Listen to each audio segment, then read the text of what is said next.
naman natin ngayon is all about pills. Karamihan sa mga kababaihan ngayon, gumagamit sila ng pills as a form of contraceptive. Tatlong klase po yung pills. Meron tayo yung progesterone only, meron tayong estrogen only, at meron tayo yung combined oral contraceptive, which is it contains estrogen and progesterone.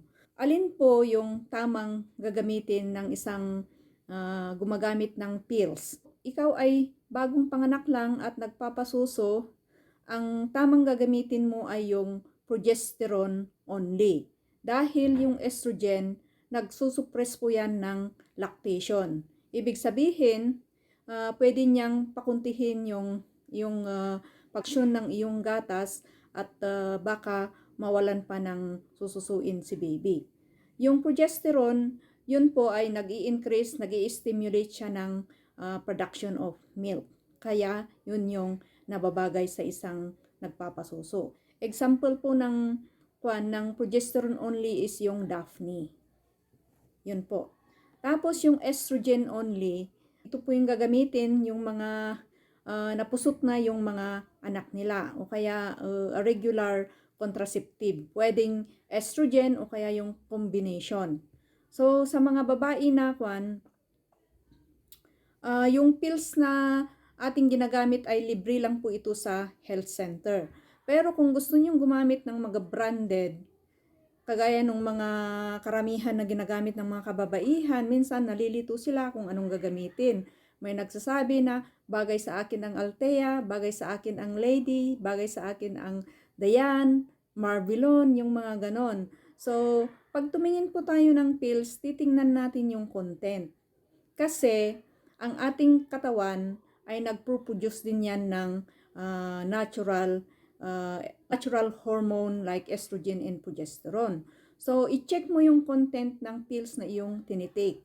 Ang recommended po is at least 2 mg or about mga 30 to 35 mcg. When we say mcg, that is microgram. Kasi, kung susubrahan mo yung paggamit ng mga pills na ito, sobra-sobra yung magtitake ka plus yung pinoproduce na yung katawan, later on, magkakaroon ka ng side effects. Ano nga ba yung benefits ng pills, paggamit ng pills? So, from prevention of pregnancy, meron din tayo yung it reduces yung acne. Bakit siya nagre-reduce ng acne?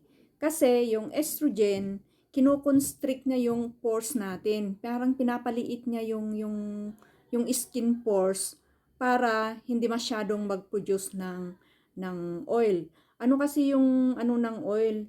Yung minsan, pag very oily yung face, yun po yung nagkukos because of a lot of bacteria, kaya siya nagkukos ng acne. So, ang ginagawa ng estrogen ay pinapaliit niya, kinoconstrict niya yung skin pores para lumiit.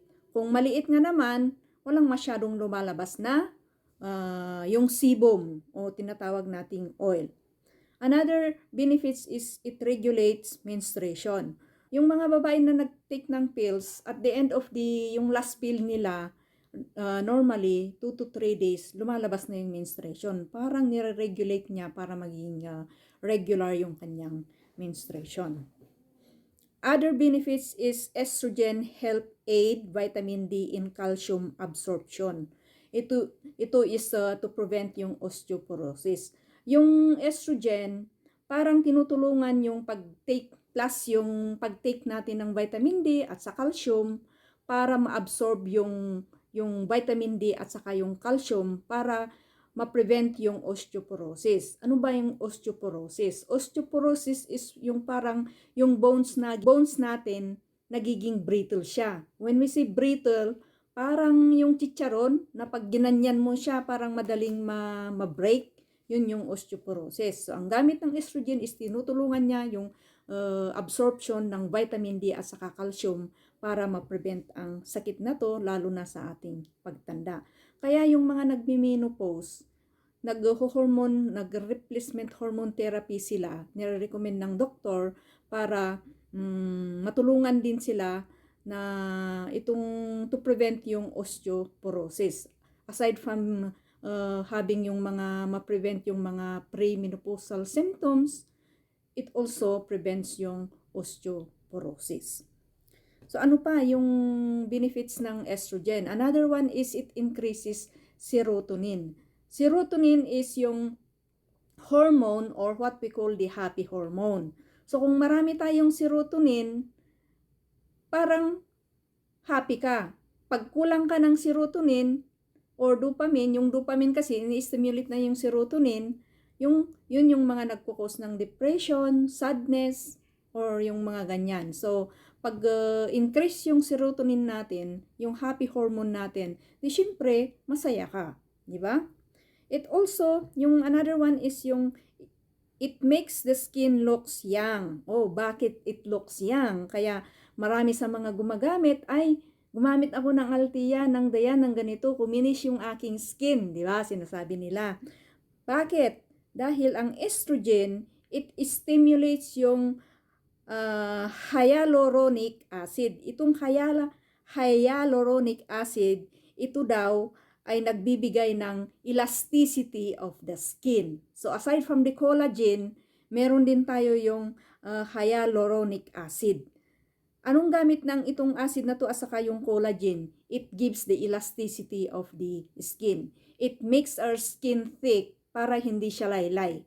Eh kung busog na naman yung ating skin, di ba parang unat siya, walang wrinkles. Wala kang makikitang wrinkles. So yun yung isang tulong ng ating estrogen. Kaya maraming nagtitestimony na nung gumamit sila ng Dayan, Althea, or whatever name ng mga branded na kwan, gumanda yung skin nila. Because this is one of the use. It makes our skin elastic or it increases the thickness of our skin. So instead na magpa-botox ka, ayan, nakakatulong yung production ng collagen at saka yung hyaluronic acid by the aid of estrogen. Okay, another one, yung pills kasi, the main use of pills is yung kwan. It is a female sexual hormone. Ito yung mga main hormone ng mga babae, which it helps in the development of the characteristics of mga babae. Like for example, yung paglaki ng boobs, yung paglaki ng hips, paglaki ng tawag nito, yung ating pelvis para nagkakaroon ka ng shape. Ito yung hormone that causes also the breast tissue to grow. Kaya pag ginamit ng mga lalaki ito, normally yung mga lalaki din may natural estrogen din na nagpo-produce sa kanila. Kaya lang ko konti. Ano yung mas marami sa kanila? Yung androgen at saka yung testosterone. That is what we call the male hormone. The female hormone is the estrogen. So yung lalaki, pag gumamit siya ng pills, madami siyang estrogen sa katawan, ang nangyayari, lumalaki yung boobs nila, lumalaki yung hips nila, nawawala yung kanilang tawag nito, yung bulbous, di ba? Yung sa hirsutism, yung likod nila parang lumiliit, nagkakaroon sila ng shape ng katawan ng babae. And they also, like for example, yung Dayan, it contains estrogen at the same time anti-androgenic production. Yung binablock niya yung androgen para hindi mag-produce ng androgen yung katawan ng lalaki at instead magkakaroon siya ng maraming estrogen. So ang nangyayari, nag-change yung shape ng kanyang katawan. Lumalaki yung boobs, lumalaki yung hips, nagkakatawang babae yung mga lalaki. Merong benefits ang pills, meron din siyang side effects. Alamin natin yung mga side effects dahil hindi basta-basta ang paggamit. Lalo na kung ang iyong family ay nagkakaroon ng history ng cancer, history ng hypertension, history ng sakit sa puso, history ng mga sakit. Kasi ang dulot kasi ng estrogen, ito ay nag-i-increase ng blood clots. Ibig sabihin, namumuo yung dugo natin sa loob, yung dugo natin. So kung namumuo itong dugo natin, ang mangyayari, pwede kang pag na-block yung tawag nito, pag namuo yung dugo at na-block yung circulation natin, pwede kang magkaroon ng stroke. o kaya yung cardiovascular diseases. O ano pa? Estrogen can also cause cancer. Bakit? Dense tissue. Ano bang ibig sabihin ng dense? Yung pinapatigas niya yung breast tissue natin. Eventually, it can lead to tumor or cancer. So, if you have a history of cancer, watch out for the use of pills or estrogen. Kasi baka later on, this will, because of the increased production of estrogen in your body, this can cause yung cervical cancer or breast cancer or endometrial cancer. Ito yung mga cancer na mostly na tinatamaan by having a increased use of estrogen. Another disadvantages or side effect is yung cramping. Nagkakaroon ng cramps ang stomach o kaya yung legs. Yung bloating din. Ano ba yung bloating? Parang namamaga yung katawan mo. Kaya sabi nila, bakit nung gumamit ako ng pills, parang tumaba yata ako? It's because of water retention. Or sometimes, it increases your appetite. Siyempre, pag nag-increase yung appetite mo, kain ka ng kain, kaya tumataba. It becomes, estrogen can cause bloating due to water retention. Weight gain due to increase of appetite. Sometimes, it can also cause yung freckles or yung mga, anong tawag doon, yung melasma, yung mga itim-itim sa ating skin. So, sa mga menopausal, it relieves menopausal syndrome. Ito yung advantage din sa kanila. At saka, it improves yung vaginal issues. Like for example, yung nagda-dry yung pekpek ng mga nagme-menopause kasi nagkukulang sila ng estrogen. And it also, yung sinabi ko kanina, it prevents yung bone loss to prevent yung osteoporosis. So, mamit tayo ng pills, kailangan alamin muna natin yung ating history, family history sa diseases o kaya yung sarili nating sakit kung may mga sakit ka. Pag meron kang sakit doon sa binanggit ko, it's better not to use. Pero pag normal ka naman, okay naman, it's okay to use. But, hindi mo pwedeng dala-dalawa araw-araw. Ang paggamit ng pills, 1 tablet a day. Maliban na lang kung nakalimutan mo ng isang araw, pwede mong dalawahin. As long as you remember na nakalimutan mong nag-take, pwede kang mag-take ng dalawa. Pero yung regular na dala-dalawahin mo para lumaki yung boobs, lumaki yung hips mo dahil gusto mo gumanda yung shape ng iyong katawan, ay make sure na wala ka sa mga kategorya ng contraindication ng pills. Ano? Because instead of giving you benefits, it will give you side effects na pwede mong yung sa mga increased blood clots, kung minsan wala kang sakit sa puso o kaya sakit sa hypertension, because of blood clots, pwede kang magkaroon ng stroke. Kasi, ang nangyayari kasi, pag may blood clots, binabara niya yung daanan ng dugo. Pag nabara yung daanan ng dugo, siyempre, ang blood kasi, it supplies oxygen, it supplies nutrients that will be distributed in all parts of the body. So if there is a clot, it will block the blood circulation, bringing in oxygen and nutrients to the different parts of the body. Alam naman natin na yung tissue, if the tissue lacks oxygen, mamamatay yan. So anong mangyayari? Like for example, yung puso, pag nawalan niya ng oxygen, pwedeng magkaroon ng myocardial infarction. It can also cause yung heart attack. If there's no blood going to the brain o kaya ang blood clot mo ay naitsamba dyan sa brain na punta yung blood clot. Tapos nabaraan doon. Pwedeng lumubo yung blood vessel dahil na traffic yung daanan ng dugo.